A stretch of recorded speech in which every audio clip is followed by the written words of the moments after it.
Hey Waffle Gang, I do hope you are well. My name is Mark and today we're checking out some more relationship stories, and if you do love a Reddit story, why not consider hitting that like, subscribe, maybe that notification bell too. Well, let's crack on with today's first story, which comes from a throwaway account and says, "Am I the a-hole for hating that my ex is living with my parents? At the start of this year, I, 29 female, was stalked and harassed by a woman who believed that I was having an affair with her husband. It was over a month of daily harassment over phone, on social media, and at times even in public. She even threw a stone through my window and vandalized my car in my driveway. She was caught on security camera and charges were brought against her. I had to spend a lot on lawyers to threaten legal suits against both the husband and wife to get her to back off. She was having some sort of mental breakdown and went into a psych hold. Her meds helped her and she agreed to stop and accepted that I wasn't the involved party. As part of our legal agreement, she made social media posts apologizing and clearing my name and some financial recompense for damages caused. During all this, my fiancé, 32 male, was of no help at all. We lived together and he wouldn't do anything to support me. When I got accosted in public places, he'd simply leave. When our condo was attacked, he got into his car and left to stay with a friend. He said it was too embarrassing for him to stay around. He didn't seem to realize that I was scared and felt my life was in danger. He knew that I was innocent in this, and yet he didn't stop his friends and family from believing the worst about me and making snide comments at me. I begged him to help me, and he'd act frustrated, as if there was nothing he could do here. When the woman harassing me made the apology posts, I forwarded them everywhere, explaining how I got caught up in someone else's tragedy. And I called my fiancé a coward for his behavior, which was also my way of publicly breaking up with him. My parents were very supportive of me throughout this mess, and they gave me money for the lawyer's retainer, but they didn't like my public FU to my ex. They said it was petty of me and asked me to be nicer and not break up. I did eventually remove his name from my post, but I was not interested in any relationship with him anymore. After this all went away, I was still pretty traumatized and paranoid. I quit my job and I couldn't stand living with my ex. My best friend lived a few states away and she invited me to stay with her as a change of scenery. It was the break I needed. I also found a great job there while I was visiting and decided to settle there. I've been living in this town since then. I've booked tickets to visit my family for Christmas, and last night my mother told me that my ex is staying with them as a house guest. My mother said he wasn't doing too well after I left and my parents let him move in with them. I don't want to see my ex, and I am pretty hurt that my parents are taking care of this man who did not stand by me. Would I be the a-hole if I tell my parents I'm not visiting as long as he's in their home?" And we're going to start off with some comments from Mr. Waterloo, who says, "Not the a-hole. Your ex left you alone in dangerous situations and your parents let him move in. Geez, I'm sorry. They all suck." Straight Singer says, "Not the a-hole. There are a lot of posts on here on Am I the a-hole of OPs whose parents stay in touches with ex. The general consensus is you can't control what your parents do, but you can control what you do by not visiting when they are there. It also could be the case that they're trying to get the two of you back together. That would not surprise me. So tell them that you will not be able to come home. Wish them a happy holiday and don't get sucked into any arguments or blame. Stay strong, you're 100% in the right." And that comment there reminded me of a post we read, it must have been over a year ago now, where it's a very similar situation where the OP's parents took in the ex and it was all a ploy to try and get them back together. And when OP did bring this up with them, they was like, "Why are you housing my ex after what he did?" They was like, "Oh, it was nothing." And they basically gaslit OP. They said, "It was more than you were saying. It was you're overreacting to this and all this kind of thing." And I really hope that's not going to be the case in the update on this one, but we'll find out shortly. And Randatron says, "Absolutely not the a-hole. What the hell are your parents thinking? Do they love your ex more than they love you? Let them know your boundaries, and if they can't respect them, then that's their loss/choice. Again, I'm seriously so sorry they did this to you. Personal story. Me and my mum are friendly with my sister's exes because she has children with them. If there was no long-term commitment in the relationship, they would have no ties to that person and should be loyal to their child. And my mother would absolutely never let one of them move in. She'd try and help them find a place or something, but never bringing them into my sister's space." Ripcool says not the a-hole. He left you all alone when you were getting harassed and still didn't think that he would be dumped. The audacity. Your parents are being the a-holes here. Tell them you won't be visiting if your ex is there. Just let them choose between you and your ex. They shouldn't be supporting a man who left their daughter all alone when she was being attacked. And Kay says absolutely not the a-hole. Your parents have betrayed you. It sucks that these 3 people have let you down when you needed them the most. Your ex when you were being harassed and your parents through your breakup. You deserve better. Also, I wouldn't have removed this name from the post. He is a coward, and the worst part is he has allowed people in your life to think the worst of you. OP responds saying, I do feel betrayed, but people around me saying that my anger is unreasonable. I'd started therapy before I'd moved, and my therapist also said that my anger at my ex was misplaced. I have a new therapist now, and they're focused on my PTSD. So then OP goes on to update their post, which says, Am I the a-hole deleted my previous post because of mention of violence, but there was no violence in there. I'd mentioned harassment and vandalism, but no violence happened. I'd logged in to update and can't do it on Am I the a-hole, so we'll write down here for people who've been messaging me. I didn't go home for Christmas. I called my parents and told them I wasn't coming, and that set off a lot of recrimination and arguing. My mum getting upset for me for my coldness, and my dad reprimanding me for breaking mum's heart. Mum is trying to get me back together with ex. Dad goes along with whatever mum wants to do. I asked them why they want me to be with someone who didn't protect me. And mum said if the stalker was a man, he'd have protected me, but it was just a woman, a lady from a good home, so there wasn't any real danger. This was news to me because when it was happening, both were worried about my safety, but now they are downplaying it. This is the exact argument X had used, and they are buying into his story. Then mum goes into how this was embarrassing for X and says I wronged him by putting him in this situation. This brought up a long history of mum's disappointment in me. I was never what she wanted me to be. I know she loves me and had thought our differences were typical mother-daughter conflict that everyone has, but my mum has fears that run deeper than that. She is a slim, svelte, and pretty woman who is very particular about manners and appearances. I got my build from my dad's side of the family. I am very curvy with large breasts. My weight and my figure have been a cause of concern for my mum, who'd pressure me to cover up and downplay it. She wanted me to go into teaching or medicine, but I didn't do well enough in school for that. I ended up forming a career in sales, and I am very good at it. I was making good money at a large corporation, and while I dressed modestly, I was no longer wearing baggy clothes, but professional suits with a good fit. The fact that I look like I do, and that I do sales, was scandalous to my mother. The guy whose affair brought problems in my life is a manager in the same company I used to work for. We worked on the same floor in different departments. I think he let me take the fall because knowing who he was, having an affair would have put his job in jeopardy and would have been a lot more scandalous. My mother thinks the wife putting the blame on me was inevitable because I have the look. She thinks her fears about my appearance and career had come true in this incident. She is horrified that instead of learning from my mistakes, I now have a job that is client relationship manager, even though it is at a financial firm. She feels pressured to force me to come home and get married and leave my career behind. I'm so sad now about how this has all turned out.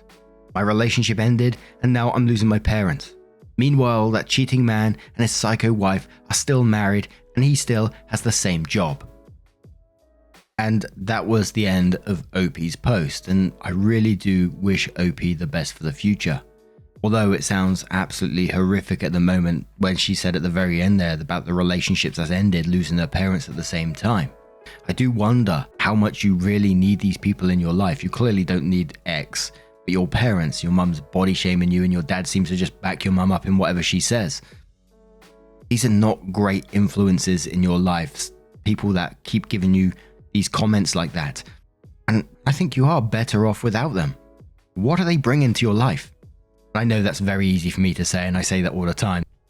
But now I turn this one to you guys. What do you guys make of this situation? Let me know your thoughts down in the comments below. Let's move on to another story. And our next story comes from I Love Baking 22, who says, am I the a-hole for not making my brother and his fiance a wedding cake after they refused to pay me? I, 25 female, love to bake. It's a big passion of mine and something I love to do as a hobby in my free time. I have an Instagram account that I use to show off my work. which is mainly the cakes I bake and decorate. I make these cakes for family and friends, for birthdays or special occasions, Christmas, Easter, etc.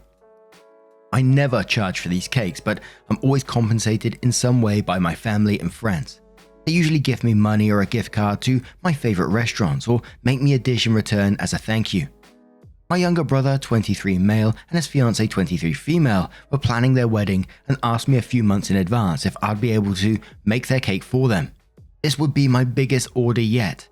They wanted a 3-layer cake. Wedding was 75 people, in the flavor of strawberry shortcake as it was their favorite. I was hesitant at first, but agreed to make the cake, under the condition that I was compensated for it. I explained to them that this was the biggest order I'd ever had, and was going to take up a lot of my time, labor, and be costly. I gave them a very fair price for a cake of that caliber. They agreed, and I made it clear that I wanted to be paid before the wedding. I provided them multiple cake sketches of what the cake would look like, made a practice batch of the actual cake so they could sample, and they loved the cake and approved of everything. Fast forward to last week, 6 days before the wedding, I contacted my brother for my payment as I was going to get started on buying the rest of the ingredients for the cake, minus the strawberries, as I was going to do that closer to the date so they could be fresh. He assured me he'd drop off my check the next day. Next day came, brother went missing in action, and no check arrived, so I tried to contact him again. Next day came, no check again. I offered to drive to the house and pick up the check. They made an excuse that it didn't work with their schedules. So the day before the wedding, I contacted both my brother and his fiancée asking again. They blew up on me telling me that I'm a selfish bee for charging them when I don't charge the rest of the family and that they refuse to pay, but demanded me to make the cake. I said no and explained my terms again. They called me a selfish a-hole and said I better make the damn cake. I again said no. So the day of the wedding and I decided not to attend due to the amount of disrespect they showed me. Well, my brother, his fiancée, and her family are now blowing up my phone, sending me all kinds of nasty messages. My family are trying to stay out of it, but I don't think I should have screwed them like that. Am I, the a-hole, for not making the cake after they refused to pay me? Info, I was charging them $400. Now obviously, absolutely not the a-hole in this situation at all. You told them up front that you're going to be charging them. They agreed to it and then played this game of, waiting till the last day to not pay you to try and force you into it. And you said brother, fiancé and her family are now blowing up your phone. And I wonder what they've said to her family, because anyone from the outside looking into this can see that OP is in the right. So what has been told to this family? They're either batshit crazy as well, or they've been lied to. And I would guess that they've been lied to. And usually right says not the a-hole, and for a 25-year-old woman, you have a remarkably good ability to set and enforce a boundary and not be guilted into doing things. I think many in your situation would have made the cake out of a sense of guilt and then just been resentful afterwards for being out of all their time and money. Then they'd be posting here wondering if they were the a-hole for being mad and asking for the money over and over after the fact. Your way or the other way, people would be mad because they're entitled users. You shut it down on the front end. Well done. D-Base says your brother and his now wife are entitled a-holes, but you are definitely not the a-hole. You were upfront about the charges, and $400 for a 75-person wedding cake is pretty inexpensive. They agreed to this and then tried to guilt you into doing it for free at the last minute. The fact that her family is piling on shows the familial level of entitlement going on here. This is the type of thing that would cause me to either go low contact or no contact. It doesn't sound like you'd be missing out on much. And let's have one more comment from Uneducated Potato Tato, who says, not the a-hole. One, it's easy enough to rationalize that you depend on that money to be able to buy the necessary supplies. Two, it's an a-hole move on their part to agree to pay you and then backtrack to try and weasel out of it. It seems like they were trying to pull a fast one and call your bluff. Like they fully expected you to still make the cake even though they had no intention of paying you. And shocked Pikachu face when you stood your ground. The only thing that isn't clear is whether you were upfront that if you didn't get paid, you absolutely wouldn't make the cake. Not that it should need to be said as it's common sense, but they seem to be lacking in that department. This is why doing favors and providing services to family is always a headache. But now I'm going to turn this story to you guys. Maybe you got a different opinion on the matter. Let me know your thoughts down in the comments below, and let's move on to another story. And this next story comes from Science Mint, who says, am I the a-hole for refusing to go to my mother-in-law's house after she invoiced my husband for a chair I accidentally broke? Ever since I turned 30, my mother-in-law has been a complete nutcase because I haven't given her a grandchild. I don't plan on having kids. When my husband is not around, she will make disparaging remarks about my weight, even though my BMI is healthy. How my husband earns way more money than I do. When I met him, I earned more. And the fact that I'm on antidepressants for a diagnosed mental illness. I've tried to set boundaries with her in the past, but this has not worked. Fast forward to this week and went over for a birthday celebration. I sat on an outside chair, which I believe was already weather damaged, and it cracked. I apologized profusely saying it was an accident, and everyone said it was fine, I mustn't worry about it. Forward to last night, my husband told me that my mother-in-law sent him an invoice for $200 for the chair. She did not send the invoice to me because she didn't think I could afford to replace her words, not cheap chair. I slept on the matter and decided to send her a diplomatic message saying that I won't be coming to her house anymore because I'm afraid I'll break more expensive things. I told her my husband is a grown man and is free to go as he wishes and I will not prevent him from seeing her, but I've had enough with all her antics. This is now turned into a whole family drama. So am I the a-hole for refusing to go to her house in the future? Edit 1. I offered for the three of us to go to a therapy session with a neutral party, but my mother-in-law refused. Edit 2.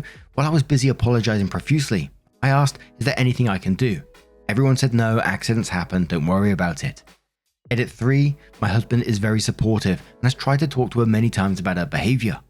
They have had a few screaming matches about it. After one of these talks, she will quiet down for a month or two and then start up again with the comments. Edit 4. To clarify, my husband and I have mutually decided not to have kids. I was the one who told my mother-in-law I'm not having any because I was sick and tired of her badgering me about my declining fertility. She insisted that I freeze my eggs in case I changed my mind, but I refused, saying if I change my mind, I'll adopt. This was during a dinner and she left the table and went to the nearest bathroom and sobbed very loudly. We all sat at the table in awkward silence. And I gotta say, you had me pretty much on the first paragraph when you said she makes comments about your weight, your mental health, how much your husband earns, and if you want children or not. That was enough right there for me to say no. Why should you spend time around that person? Anyone that's damaging towards your mental health and is just generally shitty person towards you, you don't have to spend time around them, and I don't blame you for not wanting to go around there at all. Why would you want to be somewhere where you're clearly not welcome? But Abstract Unicorn says, not the a-hole. Chairs are meant to be sat on. If you're not doing something silly with a chair and just sitting on it and it breaks, then clearly the chair was already failing. This wasn't an accident caused by you. It was an accident in the making caused by your mother-in-law having a faulty chair. Your mother-in-law should be apologizing to you. Jammy says, not the a-hole. I'm not sure why the chair broke, but if I were the host, I'd be appalled that my guest had to deal with a situation like that. But I'm also not the sort of person who'd invite a guest I don't like to something I'm hosting. I think avoiding her home in the future is an incredibly wise decision. Missy says, not the a-hole. This mother-in-law sounds horrendous. Making disparaging comments about your weight is bad enough on its own, but ragging on your depression and your salary, which sounds like it's good anyway, put her just way over the line. Have you told your husband about this? He should stand up for you as a spouse. Although maybe you should have just told her that you didn't want to go over because of how she treats you, instead of possibly breaking more expensive stuff. She'd just use that as ammo to make up stories about you being clumsy, broke, petty, etc. I know it's besides the point, but as far as furniture prices go, $200 for a chair isn't even that crazy. And if you were making more than your husband when you met, I'm sure you can afford it. OP responded to that one and said, my husband has had many talks with her in the past, but they don't seem to work. She waits until her and I are alone and out of his earshot to make her comments. Of course, I could have paid for the chair. I just feel like she wanted to insult me more by sending it to him and not me. This has ignited a whole family fight with people picking sides. I offered that my mother-in-law, me, and my husband go to counseling session with a neutral mediator, but that was refused by my mother-in-law. Called Me Once says, not the a-hole. Your mother-in-law has been treating you like garbage. The chair was the last straw. There's absolutely no reason why you should have to subject yourself to repeated and ongoing abuse because family. That would be insane. As for the chair, If you're doing something inappropriate or tripped and fell into the chair or otherwise mishandled it and it broke, I would say that perhaps you should replace it, but you were using it as intended and it broke underneath you. That implies that you did not, in fact, break it, but rather that it was either regular wear and tear or the chair was faulty, and you were a victim, as it were, rather than a perpetrator of breakage upon her beloved piece of furniture. As such, it's not your responsibility to replace it at all. She should be apologizing to you that her old chair left you dumped on the floor. The fact that she very rudely not only wants you to pay for it, but invoiced you as though you were some sort of distasteful person she barely knows. Very telling. You are not the a-hole and absolutely right not to subject yourself to this woman anymore. Good for you. And let's have one more comment from Kind Philosopher who says not the a-hole, but paying her was a misstep. This was a total malicious compliance situation. I would have taken the $200 cost of the chair and depreciated its value based on age, wear and tear, and weather damage. She should have been sent a fraction of the amount as the full present valuation of the asset. Then I would have offset the amount based on a fair sum for your pain and suffering, having been embarrassed and potentially injured and all. She wants to nickel and dime. Show her the true meaning of the phrase, but I'm petty like that. Now I'm going to turn this one to you guys. What do you guys make of this situation? Would you ever attend that house again? Would you have paid for the chair? Let us know your thoughts down in the comments below. Now I just want to say again, as I always do, just a huge thank you from the bottom of my heart for getting involved in today's stories and spending your time here. I know your time is incredibly important and taking the time out of your day to be here is absolutely amazing. I can never get over it. Truly. Thank you so much. And hopefully I'm going to see you, you cheeky so-and-so, in the next one. Take care and much love.